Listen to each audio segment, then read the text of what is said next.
पश्चिम नागपुर नागरिक संघ द्वारा रामनगर स्थित श्री राम हनुमान मंदिर देवस्थान में संचालित श्री राम जन्मोत्सव का भव्य आयोजन किया गया है, जिसके अंतर्गत 26 मार्च की शाम को निकलने वाली शोभा यात्रा का मुख्य आकर्षण अयोध्या में स्थापित धर्म ध्वज की झांकी रहेगी।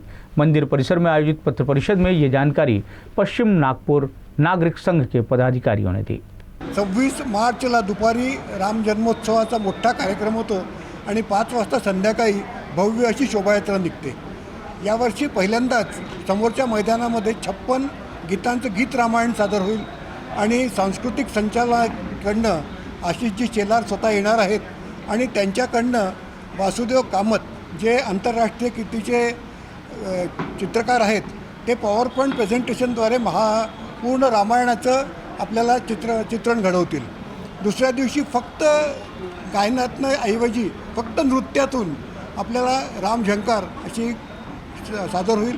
तसंच 2 तारखेला आपल्या इथे हनुमान जन्म, सुंदरकांड, महाप्रसाद होतो आणि बाकी सगळे दिवस इथे वेगवेगळे कार्यक्रम होतात। यावर्षीच्या शोभायात्रेचं वैशिष्ट्य म्हणजे आम्ही आमच्या शोभायात्रेत दरवर्षी अयोध्येत जे घडतं त्याची प्रतिकृती करायचा प्रयत्न करतो आणि यावर्षी अयोध्येमध्ये मोदीजींनी धर्मध्वजा उभारलेली आपण पाहिली आहे। तशीच धर्मध्वज असलेली एक झाकी आमच्या इथनं यावेळेस निघणार आहे।